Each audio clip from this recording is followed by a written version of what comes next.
네, 이번에는 오늘장 뜨거웠던 이슈 살펴보고 내일장의 투자 시그널도 찾아보겠습니다. 자, 오늘은 헤르메스 스탁 하창원 본부장과 함께합니다. 안녕하세요. 네, 안녕하십니까. 네, 오늘 아침에 일어났을 때만 해도 시장이 좀 상승을 해줄까 싶은 그런 마음을 가지고 좀 시장을 바라봤는데 결국은 좀 전강후약의 흐름으로 거래를 마쳤습니다. 참 시장이 뭐 지수가 올라줘도 하락 종목이 더 많은 장도 있었고요. 오늘도 지수 낙폭이 오히려 깊어지는 그런 모습을 보였는데 이런 시장에서는 어떤 이슈, 어디에 저희가 초점을 둬야 될지 오늘 화면으로 첫 번째 이슈부터 만나보시죠. 네, 첫 번째 이슈입니다. 또차전지 대 바이또 나만 없어 주도주입니다. 네, 결국 코스닥 시장에 대해서 오늘 좀 먼저 이야기를 해볼 텐데요. 오늘 참 낙폭이 깊었지만 그 안에서 좀 주도주가 계속해서 왔다 갔다 하고 있나 이런 모습들이 보였습니다. 특히 코스닥 시총 1위 싸움은 계속해서 치열해지고 있는데 번갈아 가면서 반등의 기세를 보이는 2차 전지 그리고 바이오주에 대해서 오늘 점검을 좀 해보도록 하겠습니다. 자, 먼저 본부장님, 이 코스닥 시장 전반적인 점검을 좀 해볼게요. 코스닥이 올해 4종목 중에서 3종목이 손실이 났다. 이런 기사가 좀 나왔더라고요. 아무래도 좀 투자자들이 투심이 좀 위축되는 그런 흐름을 보일 수밖에 없는 것 같은데 어떻게 보고 계세요? 맞습니다. 이제 코스닥 같은 경우는 뭐 다들 아시다시피 일단은 수급적인 부분이 크게 들어오지 않습니다. 금일 같은 경우도 코스닥 시장에서는 외국인이 580억 나갔고요. 그다음 기관이 마이너스 990억인데 이제 블랙 먼데이 때 있죠. 그때를 제외하고는 사실 거의 최근 한 달 동안에 이 외국인과 기관의 수급이 1,000억 원 이상의 변동성이 나온 적이 별로 없습니다. 그 얘기는 뭐냐면 수급적인 기조가 상당히 조금 말라있다라고 보시면 될 것 같고요. 그만큼 관심이 없다라는 얘기예요. 이게 상반기 때까지만 하더라도 이 코스닥에서 거래대금이 12조, 13조까지도 나왔었거든요. 지금 거래대금 6조 8천억입니다. 그러면 거의 쪼그라들었다라고 보시는 게 맞고요. 그다음에 이제 바이오 쪽, 뭐 알테오젠이라든지 뭐 오늘 전거래 같은 경우는 또 2차 전지가 굉장히 핫하게 움직였는데 그런 것들로 수급이 쏠리고 나고 생각을 해보면 거의 뭐 수급이 가는 데가 없다라는 거죠. 아무래도 종목군들이 좀 뭔가 움직이려면 뭐 당연히 수급이 유동성이 좀 많이 돌고 해야 다른 쪽도 이제 지수 올라가면 우리도 가야지 하면서 가는데 지금은 그쪽으로까지 갈 힘 자체가 별로 없습니다. 그렇게 된 건 이제 뭐 금투세도 영향이 없다라고 볼 수는 없죠. 아무래도 이제 좀 소형주 같은 경우는 더 불리할 수밖에 없는 부분이고 뭐 밸류업 같은 경우도 뭐 거기에 따라 좀 영향을 줬다라고 보시면 됩니다. 아무래도 소형주보다는 좀 대형주 단에서 이런 주조 환원 정책에 대한 부분들이 나올 수도 있기 때문에 그렇다고 보시면 될 것 같고요. 또 특히나 이제 코스닥 종목군들은 실적이 뒷받침이 되면서 움직이는 종목이 상대적으로 코스피 대비했을 때는 좀 적죠. 그러니까 규모가 작다 보니까 그런 부분에서 좀 전반적으로 영향이 좀 좋지 않았다라고 보시면 됩니다. 그래서 최근에 이제 상승 종목수, 하락 종목수 보면 오늘은 그나마 좀 괜찮은 편인데 최근에는 거의 뭐 상승 종목수 한 200에서 300 종목밖에 안 나오고 네. 한 1,100개 이상이 항상 빠지고 있거든요. 그러니까 맞아요. 그만큼 특정 산업군으로 쏠리는 시장이고 이게 이제 상반기에 또 주도주로 보였던 이제 자동차, 반도체, 조선방산, 뭐 변압기 뭐 이런 쪽이 또 좀 쉬어가다 보니까 나머지 쪽에서도 투심이 그렇게 막 좋지는 않은 거예요. 그래서 주도주가 부재한 상황이고 그러다 보니까 이제 테마성 장세 뭐 오늘 같은 경우도 마리아나 움직였죠. 또 STO 움직였죠. 전일 같은 경우 또 전고체 화재에 관련된 부분들 뭐 2차 전지 같은 경우도 결국엔 화재에 관련된 부분으로 좀 움직인 거고 그 다음에 이제 뭐 돌리고 돌다 보면 이제 또 대왕고래 나오고 뭐 하면 이슈 막 이렇게 딱 얘기하면 한 10개 정도 나오거든요. 그렇게 이제 테마주 쪽으로 좀 움직이고 그렇게 될 수밖에 없는 거는 또 이제 주도주 쪽에서 외국인 수급 이탈이 23일부터 이제 계속적으로 전거래를 빼고는 쭉 다 외국인 이탈이 나오니까 이런 부분에서는 좀 쉽지 않겠다라고 생각하는 그런 이제 트레이딩 장세에 넘어간 것도 있고요. 그래서 그런 복합적인 부분들이 좀 반영이 돼서 코스닥 시장 뭐 코스피도 마찬가지고요. 좀 그렇게 좋지 못한 상황을 만들어냈다라고 보시면 될 것 같습니다. 네, 결국 코스닥 시장 안에서는 이 좀 메마른 유동성 안에서 순환매가 빠르게 돌고 있는 기분 좋게 좀 돌아가는 게 아니라 겨우겨우 배턴 터치를 하는 그런 모습을 보여주고 있습니다. 특히 오늘 앞서도 말씀드렸지만 이 코스닥 시총 1위 싸움이 계속해서 좀 치열하게 펼쳐지고 있는데요. 본부장님, 이 에코프로비엠과 알테오젠의 자리 싸움 좀 한동안 이어질까요? 아니면은 좀 강자가 나오는 흐름을 앞으로는 기대해 볼 수 있을까요? 네, 뭐 힘겨루기는 계속 할 것 같아요. 왜냐면은 뭐 저는 이제 지난주에 제가 비비를 좀 주목하자라고 말씀을 드렸던 것 같은데 네. 비비가 결과적으로 뭡니까? 이제 배터리랑 바이오죠. 둘 다 이제 금리나 수혜주이기도 하고요. 물론 이제 펀더적으로 봤을 때는 바이오가 조금 더 유리하다라고 볼 수 있어요. 왜냐면 최근에 움직였었던 유한양행도 그렇고 지금 시가총액 1위를 계속 이제 왔다 갔다 하고 있는 알테오젠 같은 경우도 결국에는 펀더적인 부분에서의 변화로 진행이 되는 거잖아요. 이전에 사실 시가총액 1위 했었던 뭐 셀트리온 그룹주를 빼고 뭐 가끔씩 이제 테마성으로 막 20배씩 올라서 1등 됐었던 종목군들은 대부분 실적이 없었습니다. 근데 알테오젠 같은 경우는 아시겠지만 이제 뭐 키트루다 쪽부터 시작해서 이게 터지면 로열티 부분에서 이제 들어오는 돈 자체가 정말 압도적으로 높아지고 그럼 시가총액이 엄청나게 올라가야 정상이에요. 밸류적으로. 그러니까 그런 부분에서 오는 거기 때문에 좀 이벤트가 조금 더 강하다라고 보고 있는 상황이고 2차 전지도 지금 충분히 수급이 들어올 수 있는 부분이긴 합니다. 바닥권에서 상당히 좀 수급이 붙어주고 있고 특히나 LG에너지 솔루션 같은 경우는 외국인과 기관의 순매수가 강하게 들어올 정도로 원래 연초부터 상반기 6월 31일까지 딱 보시면 이제 외국인의 순매도 1등 산업군이 2차 전지였거든요. 근데 지금 엔솔이 단기간으로 최근 한 달 기준으로 보면은 엔솔이 외국인이 가장 많이 산 종목 중에 하나입니다. 그러니까 그 정도로 수급의 변화가 나타났다는 것은 결과적으로 순환매에 대한 움직임이 나타날 수 있고 미국장에서도 테슬라 최근에 많이 올랐다가 좀 떨어지긴 했지만 테슬라도 좀 약진을 했고 뭐 루시드라든지 리비안 같은 종목군들도 꽤 핫하게 움직이고 있었거든요. 그러니까 그런 것들을 보면은 충분히 좀 상승에 대한 이런 기준은 나올 수 있죠. 뭐 이제 화재에 대한 이런 트리거도 있고요. 다만 좀 아쉬운 거는 요번에 산자부에서 나왔던 수출입 통계를 보시더라도 2차 전지 쪽은 사실 데이터가 그렇게 좋지는 않아요. 그래서 넘버적인 부분에서까지 변화가 나왔다라고 한다면 바이오보다도 더 큰 뭔가 수급적인 변화들 또 이제 탄력도가 나타났을 거라고 생각을 하는데 현재 시점에서는 뭐 캐즘을 이겨냈다라고 보기에는 좀 어려운 상황이고요. 그 부분에서 조금 불안감을 덜고 이번에 상승 트리거를 만들어낸 거는 결국엔 모건 스탠리의 LG 에너지 솔루션, 뭐 LG 화학, 포스코홀딩스 뭐 이런 쪽에 대한 굉장히 좀 공격적인 목표 주가 상향 그리고 앞으로 전기차에 대한 점유율이 높아질 거다라는 그런 보고서가 나왔기 때문인데 9월 1일자로 나왔죠. 근데 이제 그런 것들이 단기적으로 반영이 됐기 때문에 그 보고서대로 정말 넘버가 바뀌는 걸 봐야 이제 추세적으로 돌릴 수가 있는 상황이거든요. 근데 그렇지 않다라고 한다면 상반론은 조금 제한될 수가 있기 때문에 현재 시점에서는 좀 신중하게 생각을 해야 됩니다. 물론 이제 아예 뭐 시작도 안 한 아까 이제 매니저분이 말씀해주신 뭐 포스코 퓨처 이런 것들은 거의 움직임이 없었기 때문에 뭐 충분히 기술적인 반등이 나올 수 있다라고 보지만 뭐 LG에너솔루션이라든지 뭐 기타 이제 전기차 화재 연관되어 있는 종목군들은 바닥권에서 뭐 70% 100% 이렇게 올랐기 때문에 그런 종목군들이 조금 더 연속성을 가지려면은 결국엔 펀더적인 부분에서 또 캐즘 구간에서의 뭔가 변화를 만들어내 줘야 된다. 아니면 테슬라가 이제 로보택시까지 해서 10월달 초반 10월 10일에 그런 이벤트가 있는데 그럴 때 확실히 좀 튀어 올라 준다거나 뭐 그런 것들이 나오지 않으면 약간은 좀 제한될 수 있다라고 생각을 하고 있습니다. 네, 결국은 이 에코프로비엠과 알테오젠 시총 1위 싸움을 좀 지켜보면서 2차 전지주에 대한 얘기도 해주셨습니다. 이 캐즘이나 안전성 우려, 이 과제를 결국은 풀지 못한 상황에서 물론 뭐 월가의 코멘트, 긍정적인 코멘트도 나왔지만 아직은 이 문제들이 해소된 게 아니다라는 얘기를 해주셨어요. 본부장님, 그러면 저희가 뭐 이 시총 1위 싸움이나 전반적인 주도주 싸움으로 봤을 때 알테오젠, 바이오주는 지금 따라가도 괜찮은 상황입니까? 네, 저는 알테오젠은 괜찮다고 생각합니다. 이거는 이제 종목별로 좀 차이가 있는데 네.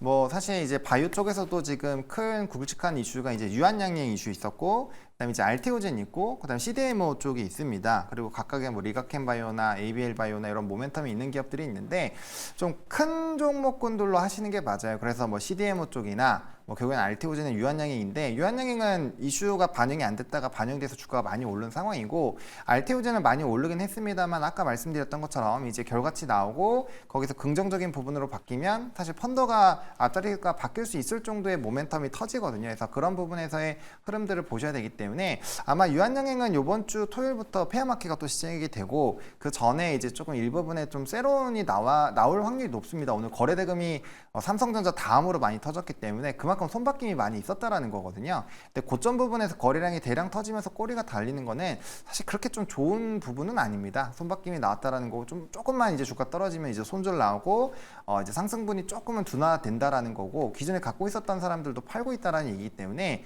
그렇기 때문에 이제 거래량은 많은데 주가가 많이 못 오르는 거거든요. 그래서 그럼 기존의 주주들이 좀 이탈을 한다라는 거는 다른 어떠한 걸 좀 본다라는 건데 9월 달에 가장 굵직하게 볼 수 있는 바이오 종목 중에 하나가 알테오젠이기 때문에 일단 알테오젠으로 집중하시는 게 맞을 것 같고요. 뭐 CDMO 같은 경우는 모멘텀이 뭐 9월 말에 어느 정도 생물보안법에 대한 가이드라인이 나올 거고 11월까지 이제 대선까지 좀 끌고 가기는 할 텐데 문제는 이제 삼바 같은 경우는 이미 장중에 한번 뭐 오늘은 아니지만 최근에 장중에 100만 원을 넘겼죠. 그러다 네. 보니까 밸류적으로 그렇게까지 뭐 더 올라갈 룸은 충분히 있지만 그리고 장기적으로 보유한다면 추가적으로 뭐 110만 원, 120만 원 볼 수 있지만 그렇게까지 단기간으로 주가가 탄력적으로 올라갈까에 대해서는 좀 물음표가 있는 상황이거든요. 그럼 그런 상황에서 이제 바이넥스나 ST팜으로 넘어가야 되는데 바이넥스가 오늘 급락이 나왔습니다. 수급 이탈이 좀 있었기 때문에 그래서 그런 부분에서 본다라고 한다면 CDMO도 조금은 시간이 걸릴 수가 있어요. 왜냐하면 단기적으로 급락이 나왔기 때문에 거기에 따른 좀 기간 조정 같은 것들이 좀 필요하거든요. 그러면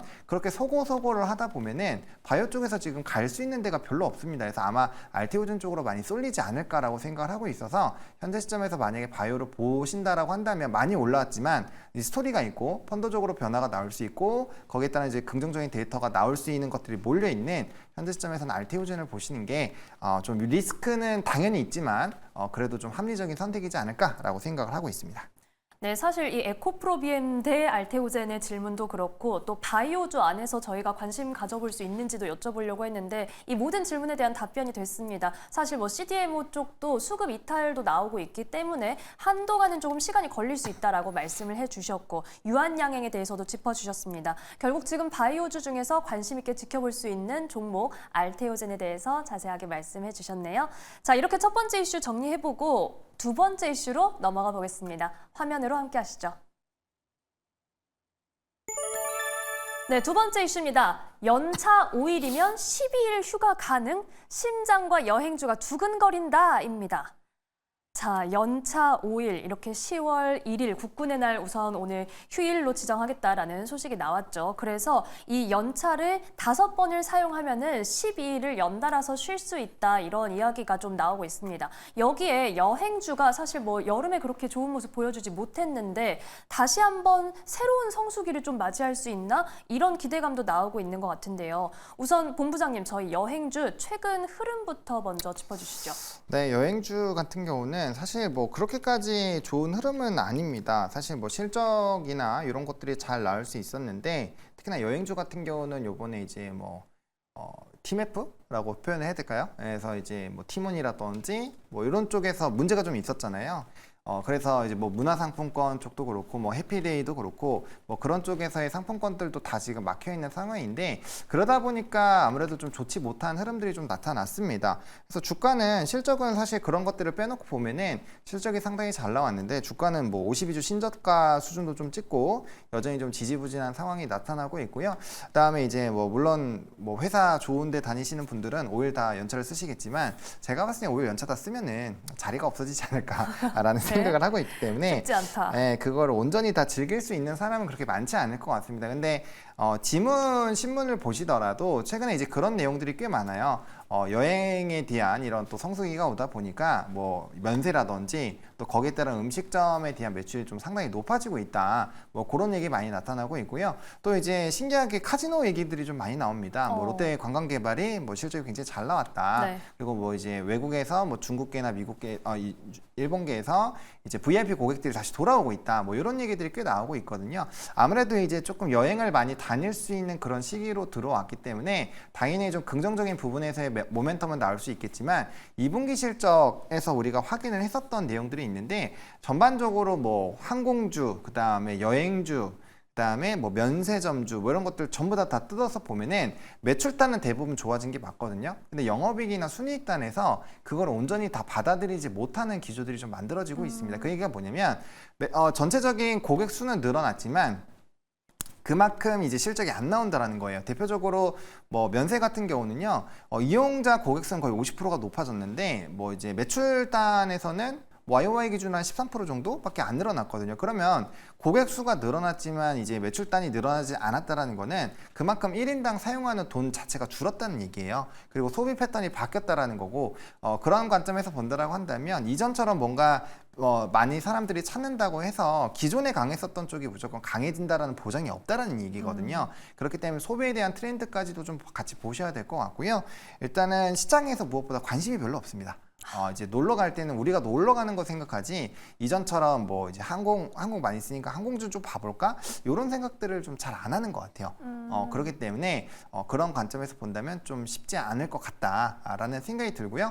저는 개인적으로는 4분기가 넘어가야 된다라고 생각합니다. 왜냐면 우리가 코로나19 기간 동안에 정말 오랜 기간 동안 많은 분들이 좀 힘들었어요. 거기서 그쵸. 이제 일하시던 분들도 뭐 휴직도 하시고 그런 일들이 좀 있었기 때문에 아무래도 단기 차입금들이 좀 많습니다. 그래서 수익을 보더라도 그런 거에 또 이제 돈을 갚는 부분도 일부분 있을 거기 때문에 그게 온전히 되려면 결국에는 올해 정도는 좀 지나가야 이제 본격적으로 좀 반영이 되지 않을까라고 보고 있고요. 그다음에 또 올라올 때 또 물량 소화도 어느 정도 좀 해야 되기 때문에 그런 시간적인 부분이 필요하거든요. 항상 이제 턴어라운드 하는 업종은 한번 좀 올랐다가 횡보하다 그 다음에 좀 세게 가는 경우가 많아서 그런 것들까지 다 포함하면은 이번에도 만약에 오를 수 있겠죠. 오를 수 있겠지만 그런 부분들이 저는 추세적으로 뭔가 변화가 되기보다는 단기 급등 이후에 또 한번 조정이 나올 수가 있기 때문에 뭐 이거를 너무 좀 장기적으로 분위기 좋아졌으니까 한 1년 끌고 가볼까 이런 식으로 보시면은 조금 힘들 수 있다. 뭐 단타 조정하는 건 아니고요.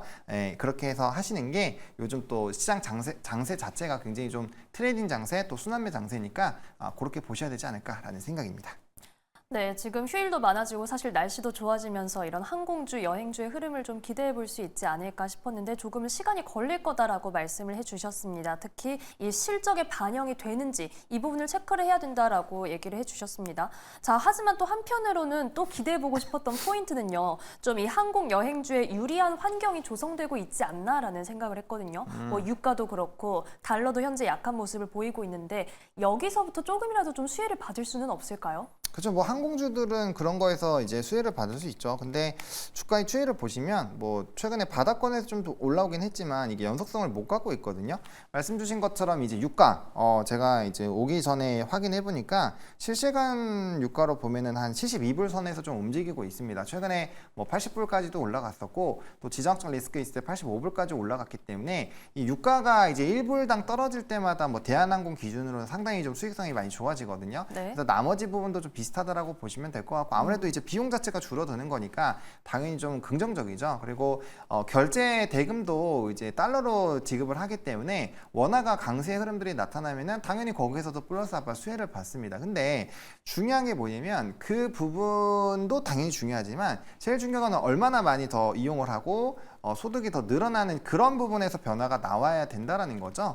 사실상 뭐 유가 같은 경우는 또 지정학적 리스크 확대되면 언제든지 올라갈 수 있는 부분이고 환율도 지금 다시 한번 또 엔캐리 얘기가 또 나오고 있거든요. 그럼 그렇게 됐을 때 좀 변동수가 나올 수 있다라는 점. 물론 금리 인하가 앞두고 있기 때문에 달러가 지금 현재 시점에서 강세 흐름으로 가기는 어렵지만 만약에 위안화가 또 지금 요번에는 차이신 PMI 지수가 잘 나와서 그렇지 만약에 위안화가 좀 더 꼬꾸라진다거나 아니면은 이제 유로화가 조금 흔들리는 상황이 생긴다거나 뭐 이런 식으로만 발생을 해도 또 달러가 상대적으로 강해질 수가 있거든요. 그래서 그런 상황이 생기면 언제든지 이게 바뀔 수 있는 부분이라서 중요한 거는 이러한 얘기가 나왔을 때 단기적으로 좋은 상황이 딱 끝나는 것이 아니라 지금 유가도 떨어진 지 얼마 안 됐거든요. 이런 상황이 상당 기간 좀 유지가 돼야 실적에 좀 상당히 긍정적으로 볼 수 있기 때문에 단순히 조금 떨어졌다, 단기적으로 떨어졌다라는 부분에서 그럼 이건 무조건 여기 수혜야 이런 관점으로 접근을 하시면 오히려 된탕 당할 수가 있다. 그래서 좀 그런 부분에서 당연히 펀더적으로 반영이 되겠지만 이건 어느 정도로 기간이 좀 연속성이 있는지가 좀 굉장히 중요하겠다라고 정리드리겠습니다. 네, 결국은 이 유가나 환율에 대해서는 연속성이 있는 흐름을 지켜봐야 된다라고 말씀을 해주셨습니다. 또 한편 여행주에서 좀 실적 타격을 우려했던 건 앞서 잠깐 언급을 해주셨지만 TMF 사태, 이 내용이 이제 또 실적에 반영이 돼서 나오고 있지 않습니까? 네. 이로 인한 충격이 결국은 크게 남을 수밖에 없겠죠? 네, 그게 이제 주가에 이미 반영이 되어 있다라고 보시면 될 것 같고요. 수치적으로 보면은 일단은 이제 업계에선 6월이랑 7월 달에 이제 미정산 금액에 대한 피해가 영업이익을 한 270억으로 보고 있고요. 이게 이제 그러다 보니까 하나투어, 모두투어 모두 다 이제 영업이익 부분이 두 자릿수 정도 이상의 좀 하락을 만드는 요인이었습니다. 그래서 사실상 이런 이제 결국엔 우리가 돈을 비용 처리를 해야 되니까 그런 부분이 없다라고 한다면 실적도 잘 나오고 굉장히 좀 붐을 일으킬 수 있었던 상황인데 갑자기 이런 좀 악재가 발생을 하다 보니까 실적적인 부분에서 오히려 더 떨어지는 부분으로 됐고요. 이거를 이제 좀 피할 수 없다라는 그 증권가의 분석들이 나오면서 뭐 하나투어, 모두투어 모두 다 좀 목표 주가 하향 리포트가 나왔습니다. 그러니까 그런 것들에 당연히 타격을 받을 수밖에 없는 부분이죠. 그래서 실적적인 부분에서는 이미 좀 영향을 받은 거고 그럼 3분기에서 이제 또 압도적으로 뭔가 실적이 나와야지 이런 것들을 메워주잖아요. 근데 이제 물론 성수기나 이렇게 여행에 대한 수요가 늘어날 수 있는 상황이긴 하지만 그런 부분까지 다 메워주는지는 결국에는 뚜껑을 열어봐야 아는 거기 때문에 실질적으로는 그런 턴이 좀 강하게 더 오지 않는다라고 한다면 사실상 주가의 되돌림 여부는 그렇게까지 크게 안 나타날 확률이 높다. 특히나 여행주는 더더욱더 그런 부분에서 영향을 좀 받았기 때문에 좀 그렇게 보시면 될 것 같고요. 사실 여행주 같은 경우는 이 패키지 여행을 예전보다 많이 갑니다. 과거에는 뭐 한 번씩 다 경험이 있으실 거예요. 이렇게 여행 가면은 좀 관광지 들렸다가 이제 뭐 물건 사러 계속 보내잖아요. 그런 식으로 해서 좀 싸게 많이 갔는데 요즘에는 오히려 그런 거 좀 없앴습니다. 없애고 패키지 가격 자체를 높여가지고 조금 더 제대로 여행을 할 수 있게끔 하는데 그게 좀 상품 판매가 잘 되고 있었거든요. 그래서 좀 긍정적인 리포트들이 그런 것들이 많이 나왔는데 실질적으로 계속적으로 그런 기조가 좀 유지가 되는지를 확인을 해야 되고요. 그렇게 말씀을 드리는 이유가 오늘 이제 소비자 물가 지표 우리나라 발표됐지만 떨어졌다고 나왔는데 뭐 다들 느끼시겠지만 음식값 많이 올랐거든요. 별로 떨어졌다라는 느낌을 안 받잖아요. 그쵸. 그래서 우리가 이제 가처분 소득 자체가 좀 떨어져 있는 상황이기 때문에 그런 고가에 대한 상품들이 얼마나 더 팔릴 수 있는지 그런 것들도 좀 확인하는 것이 필요하다라고 정리 드리겠습니다. 네, 결국은 항공주, 여행주 아직 지켜볼 게 많이 남아있다라는 건데 그러면 그럼에도 불구하고 관심 가지고 계신 투자자분들을 위해서 투자 전략 딱 한마디로 좀 부탁드려 보겠습니다. 한마디요? 네. 저는 트레이딩으로 그냥 보시는 게 아직은 추세적으로 네. 펀더적으로 좀 확실하게 되돌리는 걸 좀 확인하고 접근하셨으면 좋겠다 정도로 정리 드리겠습니다. 네, 아직은 추세적인 반등이 어렵다. 트레이딩 관점으로 보는 게 좋겠다라고 말씀해 주셨습니다. 자, 이번에는요. 저희 하창원 본부장님이 저희 방송에서 관심 가져보자라고 말씀해 주셨던 종목 리뷰를 좀 살펴보겠습니다. 투자 전략 점검해 볼 종목 저희 어떤 종목 만나보면 좋을까요? 네, 뭐 제가 오늘 좀 들고 온 종목은 실리콘2라는 종목을 좀 들고 왔습니다. 오늘 이제 석유화학 업종에서의 좀 반등이 좀 세게 나왔는데 기본적으로 산자부에서 수출입 데이터가 좀 잘 나왔거든요. 그래서 그런 쪽에서의 좀 수급 기조가 나오는 것 같아서 해당 종목을 조금 보시면 좀 좋을 것 같고요. 일단 수출입 데이터에서 기초와 연관되어 있는 이제 잠정치 이제 말일 21일부터 30일까지 수출입 데이터가 굉장히 좀 좋게 나왔습니다. 이게 1일부터 10일, 11일부터 20일, 21일부터 이제 말일까지 이렇게 데이터가 나뉘는데 사실상 1일부터 20일까지는 별로 좋지 않았는데 21일부터 30일까지가 앞에 20일보다 압도적으로 많이 나오면서 한 3, 4개월치의 평균치를 그냥 뛰어넘는 데이터가 나왔거든요. 그러다 보니까 단기적으로 좀 반등이 나오고 있는 상황이고요. 중요한 거는 이제 미국발 중심으로의 좀 상승 기조가 상당히 크게 나타났는데 아시다시피 이제 9월 이후부터는 이 소비의 시즌입니다. 그러다 보니까 화장품에 대한 이런 수요도 많이 높아질 수 있지 않을까라고 보여지고 있는 상황이고 특히나 이제 뭐 유통이 좀 많이 되고 있는 상황이죠. 그래서 그런 기대감 충분히 있는 상황이고 뭐 유럽이나 UAE 등에 대한 수출 시장이 좀 확대가 되고 있고요. 뭐 이제 지점이나 대리점들을 좀 넓혀 나가고 있는 상황이기 때문에 앞으로 외형 성장 부분에서는 충분히 좀 나타나지 않을까라고 기대가 되고 있는 상황이고 또 이 회사는 또 플랫폼 회사죠. 그러다 보니까 증권가에서 지금 목표 주가 7만 원대가 상당히 많습니다. 현재 주가 이제 막 돌아서 가지고 3만 원대에서 4만 원대 초반까지 올라왔습니다. 그래서 충분히 이제 박스권 매매를 하신다고 하더라도 4만 원대 후반까지는 충분히 좀 노려볼 수 있지 않을까라고 보고 있고요. 또 중장기적으로 보신다라고 한다면 충분히 직전 고점 뚫어주면서 이제 이 증권가 목표가처럼 달려나갈 수 있는 충분한 그런 이제 포지션을 가지고 있는 회사다라고 보시면 될 것 같습니다. 그래서 아무래도 이제 미국발 비중으로 좀 본다라고 한다면 뭐 실리콘2나 이제 코스메카 코리아가 바로 튀어나오기 때문에 그런 부분에서 상당히 좀 매력적인 종목이라고 말씀을 좀 드려보도록 하겠습니다. 네, 오늘 하창원 본부장의 관심 종목 실리콘투에 대해서 자세히 소개를 해주셨는데요. 저희 그러면 가격 전략은 어떻게 가져가 보면 좋을까요? 네, 가격은 이제 종가 부분에서 그냥 매수를 하시면 될 것 같아요. 그 이하에서 사시면 더 좋은데 뭐 기회를 크게 줄 것 같지는 않고요. 그다음에 이제 목표가 같은 경우는 단기적으로 48,000원 보고 있습니다. 사실상 지금 이렇게 수출입 데이터로 변동이 나오는 부분, 그리고 이제 9월 또 10일이 지나면 11일에 데이터가 나오는데 그런 것들만 조금 더 이제 MOM 기준으로 좋아지기만 하더라도 뭐 직전 고점까지는 갈 것 같은데 또 데이터가 어떻게 나올지 지금 제가 뭐 명확하게 예측을 하기는 어렵기 때문에 그런 부분에서 일단 1차적으로 48,000원 보시면 좋을 것 같고요. 그다음 손절 라인은 36,500원으로 제시를 드릴 텐데 이거는 이제 차트의 추세적인 부분에서 조금 애매하기 때문에 다시 한번 이 하단 라인을 깨면은 좀 정리한다는 관점이고요. 대신에 이제 그렇게 됐을 때는 이탈하고 이 종목을 버리는 것이 아니라 다시 한번 이제 들어가는 시점을 잡으셔가지고 또 한번 접근을 하시면은 충분히 좀 괜찮은 결과를 만들어낼 수 있는 그런 펀더적으로는 상당히 좀 긍정적인 회사다라고 정리드리겠습니다. 네, 실리콘투 오늘 4% 넘게 오르면서 42,650원 선에 거래 마쳤는데요. 이 선에서 진입 가능하고 단기 목표가는 48,000원 제시해 주셨습니다. 자, 오늘 말씀 여기까지 듣겠습니다. 지금까지 헤르메스 스탁 하창원 본부장과 함께했습니다. 고맙습니다.